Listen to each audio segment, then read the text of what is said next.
Shalom, salam sejahtera, sahabat setia mimbar Kristen Protestan yang dikasihi Tuhan dimanapun Anda berada. Apa kabarnya malam hari ini? Doa dan harapan kami kiranya setiap pemirsa, setiap pendengar di berbagai tempat, meskipun ada banyak perjuangan dalam hidup ini, tetapi kita harus tetap semangat karena kita punya Tuhan yang luar biasa. Malam hari ini kita akan kembali belajar kebenaran firman Tuhan, dan suatu yang luar biasa kalau malam hari ini kita akan mendengarkan kebenaran firman Tuhan yang ada disampaikan oleh hambanya, Bapak Pendeta Aiter. Selamat datang Pak di RRI.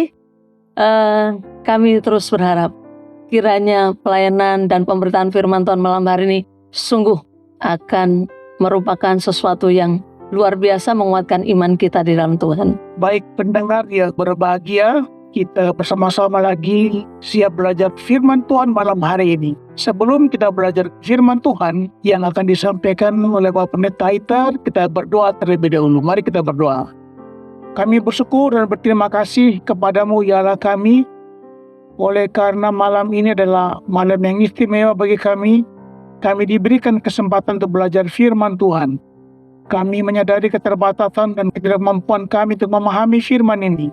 Tapi kami bersyukur ya karena Roh Kudus akan menolong kami dan juga hamba-Mu yang akan menjadi alat dalam pemberitaan firman malam hari ini. Supaya siaran ini mendapat berkat bagi setiap mereka yang mendengar di berbagai tempat. Terima kasih kami ucapkan kepadamu, dan terpujilah nama Tuhan yang memiliki firman. Demi Kristus Yesus Tuhan kami berdoa. Amin. Silakan Pak Pendeta Aiter. Oke, selamat malam Bapak Ibu saudara sekalian. Kita bersyukur ini kali pertama saya bisa siaran di radio yang ada di Bengkulu ini. Saya namanya Pendeta Aiter, saya dari GRII, Gereja Reform Injil Indonesia, dan dari STEMI Jakarta. Di dalam beberapa hari di belakang ini kami lagi ada di Bengkulu dan kami sedang mempersiapkan acara yang besar, yaitu kehadiran Bapak Pendeta Stephen Tong ke kota Bengkulu. Nanti saya akan jelaskan pada saat saya sampaikan firman. Tema hari ini saya akan membawa tentang melayani sampai masa tua. Saya akan ajak kita melihat di dalam kitab 1 Samuel di pasal yang ke-12. 1 Samuel pasal yang ke-12, saya akan bacakan beberapa ayat karena ini menjadi fondasi penting untuk kita merenungkan tema renungan pada malam hari ini. Berkatalah Samuel kepada seluruh orang Israel, telah kudengarkan segala permintaanmu yang kamu sampaikan kepadaku, dan seorang raja telah kuangkat atasmu. Maka sekarang raja itulah yang menjadi pemimpinmu, tetapi aku ini telah menjadi tua dan beruban. Dan bukankah anak-anakku laki-laki ada di antara kamu? Akulah yang menjadi pemimpinmu dari sejak mudaku sampai hari ini. Di sini aku berdiri, berikanlah kesaksian menentang aku di hadapan Tuhan dan di hadapan orang yang diurapinya. Lembu siapakah yang telah kuambil? Keledai siapakah yang telah kuambil? Siapakah yang telah kuperas? Siapakah yang telah kuperlakukan dengan kekerasan? Dari tangan siapakah telah kuterima sogok, sehingga aku harus tutup mata? Aku akan mengembalikannya kepadamu. Jawab mereka, engkau tidak memeras kami, engkau tidak memperlakukan kami dengan kekerasan, dan engkau tidak menerima apa-apa dari tangan siapapun. Bapak Ibu saudara sekalian, ini adalah ayat yang sangat penting yang cuma satu kali masuk di dalam seluruh kitab suci, yaitu cerita bagaimana Samuel melayani sampai masa tua. Banyak orang melayani dari masa dia muda, lalu berhenti di masa dia sebelum tua. Ada yang melayani sampai masa tua, tetapi sebelum menuju ke masa tua dan pensiun, akhirnya dia meninggal dunia karena sakit penyakit. Tapi ada yang Tuhan karuniakan anugerah untuk sampai masa tua dan menikmati masa pensiun, dan akhirnya sampai umur tertentu Tuhan panggil dia pulang. Ayat yang kita baca adalah tentang Samuel. Samuel adalah seorang yang sangat penting di dalam Perjanjian Lama, dan Samuel hidup diapit di dua zaman. Dia ada di zaman Saul, dan dia juga ada di zamannya Daud. Orang-orang yang muncul di dalam kitab suci, kalau dia ada di dua zaman, ini orang yang sangat-sangat penting. Yohanes Pembaptis ada mewakili zaman PL dan masuk ke zaman PB. Karena dia nabi yang menubuatkan tentang kehadiran Tuhan Yesus, dan dia ada di PB, dia juga menjadi pengantara antara PL masuk ke dunia PB. Yesus juga ada di masa transisi itu, maka kita melihat orang yang ada di masa transisi ini sangat-sangat penting. Nah, kita kembali ke Samuel ini. Samuel Tuhan pakai untuk mengurapi Saul, lalu mengurapi Daud. Dan dia melihat sendiri kejatuhan dari kerajaan Saul, dan dia juga melihat bagaimana bangkitnya kerajaan daripada si Daud. Dan sampai masa tua, dia masih menjadi seorang pemimpin yang memimpin bangsa Israel. Dan di masa tua, ini pertama kali dicatat dalam seluruh kitab suci, yaitu seperti dia sedang menantang semua orang Israel dengan kalimat yang tadi kita baca.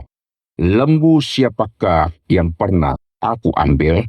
Lalu apakah aku waktu menjadi pemimpin, aku pernah memeras kamu atau mengambil keuntungan waktu saya jadi pemimpin? Banyak pejabat tidak berani katakan kalimat yang Samuel katakan. Karena kekayaan dia sebelum jadi pejabat dan setelah jadi pejabat, naiknya berkali-kali lipat sampai berpuluh-puluh kali lipat, dan akhirnya menjadi orang yang sangat kaya, dan banyak uang yang dia dapat tidak jelas datang dari mana. Lalu bagaimana di dalam dunia rohani? Kita melihat Samuel kalau jadi pemimpin, dia juga hakim yang terakhir, hakim yang sangat penting. Dia bisa menggunakan posisi dia sebagai hakim untuk menangani kasus, lalu menerima suap. Hakim gampang terima suap, dan hakim gampang main angka-angka untuk dia bisa kaya. Tapi Samuel berani menantang seluruh orang yang pernah dia layani. Siapa yang pernah aku peras? Dan menarik lagi, seluruh orang Israel berkata, tidak pernah ada yang engkau ambil dan engkau peras daripada kami. Jadi Samuel menjadi satu contoh yang sangat penting, karena Samuel adalah satu-satunya orang di dalam seluruh kitab suci yang melayani Tuhan sejak masa kecil sampai masa tua. Dan sejak kecil dia ditaruh dan dibesarkan oleh Imam Eli, dan sejak kecil dia sudah dipakaikan baju efod. Dia belum saatnya memakai baju efod karena baju efod dipakai oleh imam, dan imam harus keturunan daripada Harun. Tapi Imam Eli, dia tidak menjalankan tugas, dan anak-anaknya tidak jalankan tugas, dan Samuel yang harus mengurusi lampu, dan dia harus mengawasi lampu dengan minyaknya, dan dia harus pantau semua. Itu adalah tugas imam, tapi dia sejak kecil sudah melakukan tugas imam itu. Dan sejak kecil dia melayani di rumah Tuhan.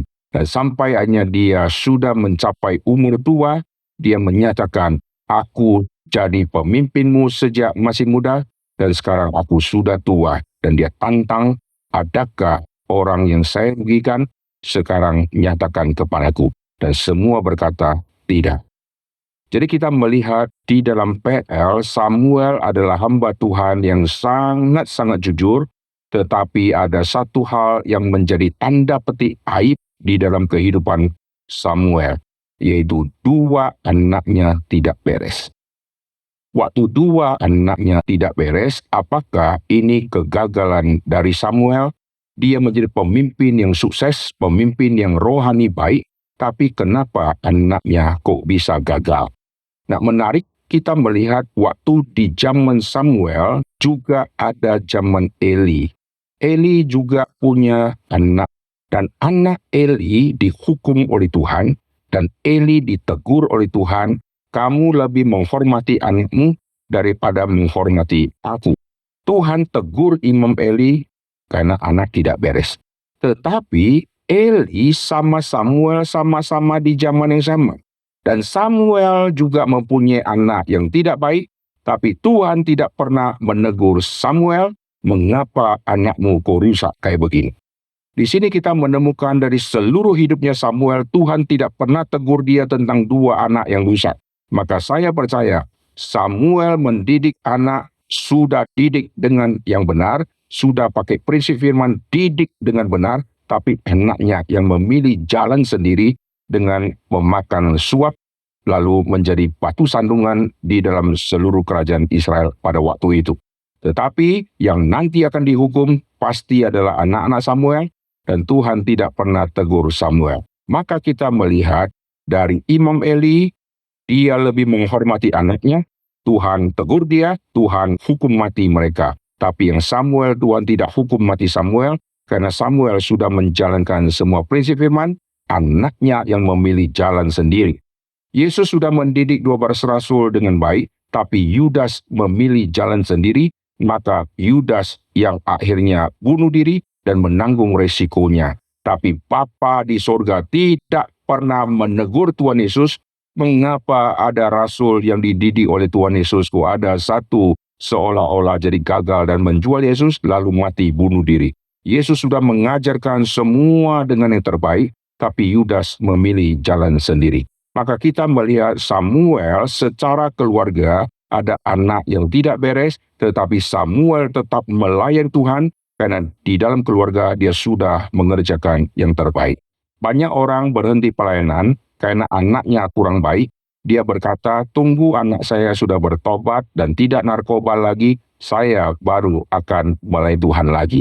Jikalau Tuhan memakai kita di pelayanan, gangguan bisa muncul dari keluarga. Tetapi kalau kita sudah sungguh-sungguh turunkan iman kepada anak, didik anak dengan baik, lalu anak yang memilih jalan rusak, kita tidak boleh berkata, tunggu anakku baik, aku baru melayani. Seandainya anak kita sampai dia tua tidak bertobat, berarti kita tidak akan melayani lagi, karena kita melayani berdasarkan anakku sudah tobat atau belum. Nah, ini sangat bahaya. Dan Samuel tetap melayani Tuhan, dan puji Tuhan sampai masa tua, seluruh bangsa Israel konfirmasi, Samuel ini orang yang jujur. Maka contoh di dalam keluarga Samuel, ini menjadi contoh penting bagi setiap kita. Samuel terus melayani, meskipun dua anaknya mencintai lobah, dua anaknya rusak, tetapi Samuel tidak ikut rusak. Imam Eli anaknya rusak. Imam Eli ikut sekongkol dan ikut rusak bersama dengan anak, akhirnya dihukum oleh Tuhan. Nah sekarang bagaimana dengan hidup kita? Sebagai orang Kristen, sebagai pelayan Tuhan, sebagai hamba Tuhan gampang memanipulasi segala sesuatu untuk mendapatkan kekayaan. Hamba Tuhan mempunyai peluang yang sangat banyak untuk mendapatkan kekayaan. Dia bisa memakai bahasa-bahasa rohani untuk mengenyangkan diri sendiri. Dia bisa menerima banyak sekali cara-cara yang tidak diperkenan oleh Tuhan untuk mengenyangkan diri sendiri. Tetapi sebagai hamba Tuhan, kita harus setia, kita tidak boleh lakukan seperti yang dunia lakukan. Kita sebagai orang awam bukan hamba Tuhan. Kita di dunia kantor juga sama. Kita gampang dipancing. Ayo kau pakai cara ini kau akan cepat kaya. Akhirnya kita pakai cara itu dan memang kita bisa jadi kaya. Tetapi setelah itu kita sudah melakukan segala sesuatu yang bertentangan dengan prinsip firman Tuhan. Sebagai anak di sekolah juga sama. Bagaimana saya bisa nilainya lebih tinggi? Saya pakai cara-cara yang tidak diperkenan. Bisa pakai cara nyontek, bisa pakai cara suap, bisa pakai cara nepotisme, dan yang lain-lain. Akhirnya saya lulus, saya bisa selesai sekolah dengan cara yang tidak benar. Seluruh hidup kita, kiri kanan, banyak sekali godaan dan banyak sekali yang bisa menjatuhkan kita. Lalu bagaimana kita bisa bertahan sampai masa tua? Maka Samuel menjadi contoh yang sangat luar biasa. Dia hakim terakhir, dia juga seorang yang kenal raja. Karena Saul raja, dia yang urapi. Daud raja, dia yang urapi. Dia bisa meminta fasilitas, minta jatah. Sekarang kalau orang-orang pergi kampanye setelah yang dia dukung itu menang, maka dia dapat jatah. Samuel kalau minta jatah, dia bisa jadi Perdana Menteri. Tapi dia tidak minta jatah, maka dia menjadi contoh teladan bagi kita. Terima kasih, Tuhan memberkati. Pak Pendeta Iter, sehubungan dengan firman Tuhan yang baru disampaikan tadi, bagaimana setiap orang percaya harus tetap setia melayani Tuhan sampai masa tua. Dan contoh yang baik dari Samuel. Nah, dalam kaitan dengan masalah ini, di Bengkulu ini kan tanggal 24-25 akan ada acara dari KPN. Mungkin Bapak bisa menjelaskan. Kita bersyukur tahun ini Pendeta Dr. Stephen Tong, seorang yang berumur 84 tahun, beliau melayani Tuhan dan menjadi hamba Tuhan dari sejak dia sangat muda, dan kira-kira umur 17 tahun disitulah dia berubah arah hidup dan dia memutuskan untuk menjadi hambanya Tuhan. Dan sampai hari ini dia berumur 84 tahun, dia sudah keliling seluruh Indonesia, daerah-daerah kota-kota besar dia sudah keliling, dan dia sudah masuk ke gereja melayani sejak dia masih muda, keliling-keliling gereja, sudah lebih dari 1.500 gereja yang dia pernah kunjungi. Dan dia masih keliling luar negeri sampai hari ini, dan dia adalah satu-satunya hamba Tuhan yang berumur 84 tahun, yang masih teriak-teriak di lapangan, khotbah dengan ada hujan, dia tetap akan terima hujan dan basah kuyup. Dan dia terus pindah dari kota ke kota dan dia pergi untuk penginjilan. Dan bersyukur tahun ini, meskipun sudah tua, meskipun sudah duduk di kursi roda, dia akan kunjungi Bengkulu di dalam acara kebaktian pembaharuan iman nasional. Yaitu Senin, dia akan tiba di Provinsi Bengkulu, lalu dia langsung akan menuju ke Curup, karena di Curup, Senin malam tanggal 23 ada KPIN di Curup. Lalu Selasa pagi dia memimpin seminar di GKII yang ada di Curup. Habis selesai seminar dia langsung naik mobil lagi menuju ke Bengkulu untuk acara KKR di malam hari di Sport Center di Bengkulu. Lalu nanti di Rabu paginya dia seminar di GKI Tebet. Dengan jauhan begitu padat, dengan umur yang tidak memungkinkan, dan setelah semua selesai, dia hari Rabu akan pulang ke Jakarta. Nah, sebelum dia tiba di Bengkulu ini, dia baru keliling Amerika Selatan, naik pesawat lebih dari 30 jam, pindah-pindah kota ke kota yang lain, dan dia keliling pelayanan sampai hari ini, tetap setia melayani. Dan kita bersyukur, orang yang Tuhan pakai sejak muda sampai tua, akan berdiri dan ada di tengah-tengah kita. Puji Tuhan. Iya, keteladanan yang sangat penting bagi kami masyarakat Kristen yang ada di Bengkulu ya, Pak Eter ya. Jadi tentu saja waktu yang sangat berharga ini jangan kita lewatkan begitu saja. Pendeta Dr. Stephen Tong, keteladanan sampai masa tuanya, dia masih setia melakukan firman Tuhan dan melayani Tuhan, dan akhirnya kita diberikan kesempatan menikmati kebaktian pembaharuan iman. Puji Tuhan. Nah, demikian pendengar firman Tuhan malam hari ini mengajarkan kepada kita bagaimana kita harus setia. Dan juga apa yang telah disampaikan Bapak Pendeta Iter tadi sangat memberkati kita semua, terlebih lagi setiap orang tua, sehingga tidak melihat waktu itu adalah waktu yang sangat sia-sia, tetapi kesempatan yang baik bisa melayani Tuhan sampai masa tua. Ini merupakan hal yang sangat berharga dan sangat bernilai. Sebab itu kita bersyukur oleh karena malam ini kita dilayani oleh Bapak Pendeta Aiter, dan terima kasih Pak sudah menjadi anak Tuhan bagi kami yang di Bengkulu, khususnya siaran melalui mimbar Kristen Bengkulu, dan biarlah kesempatan yang baik ini sangat dinikmati oleh setiap pendengar, pemirsa setia di berbagai tempat. Tentu saja Tuhan akan berkati Pak Eter dan tim dalam semua pelayanan yang dipercayakan.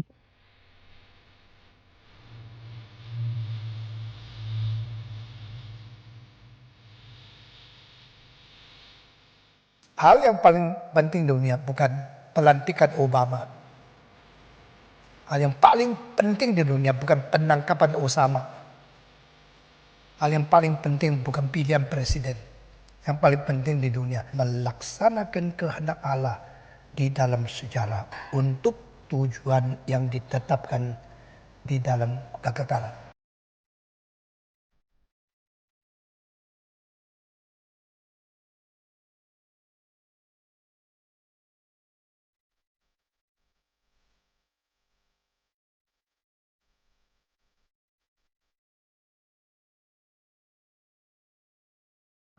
Tuhan begitu mencintai nama Dia sendiri.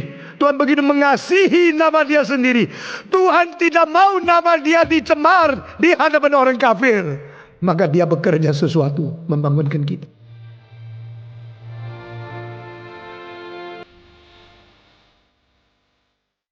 Berapa banyak gereja mempermalukan nama Tuhan? Berapa banyak pendeta mempermalukan nama Tuhan? Berapa banyak orang Kristen menghancurkan hati Tuhan?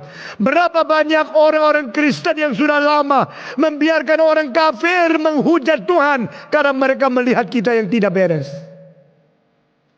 Bangun. Bangun!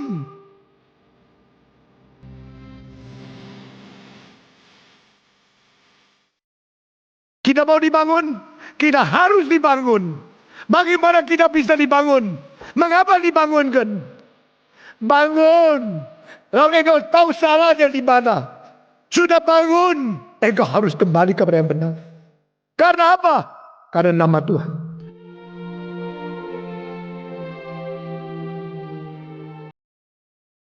Allah yang abadi dipermalukan boleh tidak? Tidak boleh. Kita tidak hirau. Kita sudah mempermalukan nama Tuhan berapa ratus kali. Kita belum bertobat.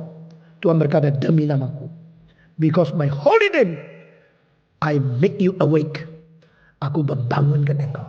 I wake you up. Alkitab berkata kali-kali, hei yang tidur, bangun. Yang tidur, bangun.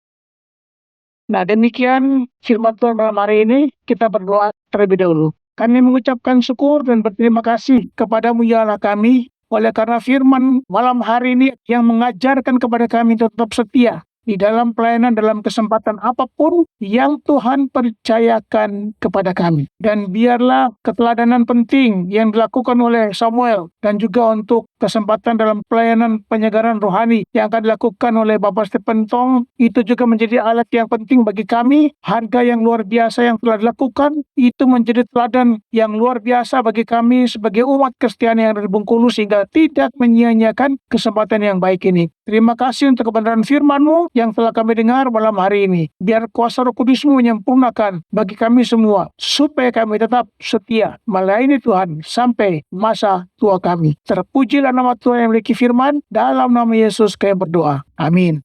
Kita bersyukur untuk firman Tuhan yang kita sudah dengar. Sebagai penutup, ada bagian firman yang sangat indah yang bisa menjadi kekuatan bagi setiap kita, yaitu Paulus menulis dalam kitab Roma, meskipun Abraham semakin tua, tapi imannya tidak menjadi tua. Biar apa yang kita sudah dengar, tubuh bisa lemah, tetapi semangat pelayanan tidak boleh lemah. Puji Tuhan. Baik pendengar, pemirsa setia, di akhir siaran kita malam hari ini saya ingatkan kembali bahwa pada tanggal 24 September jam 18 kita bersama-sama mengikuti kebaktian pembaruan iman nasional yang akan dilaksanakan di Sports Center Pantai Panjang. Dan sampai di sini dulu kebersamaan kita malam hari ini. Akhirnya saya Minggu Dila, Riana Dila serta Pendeta Iter mengucapkan terima kasih. Salam, Tuhan memberkati kita semua. Shalom. Shalom.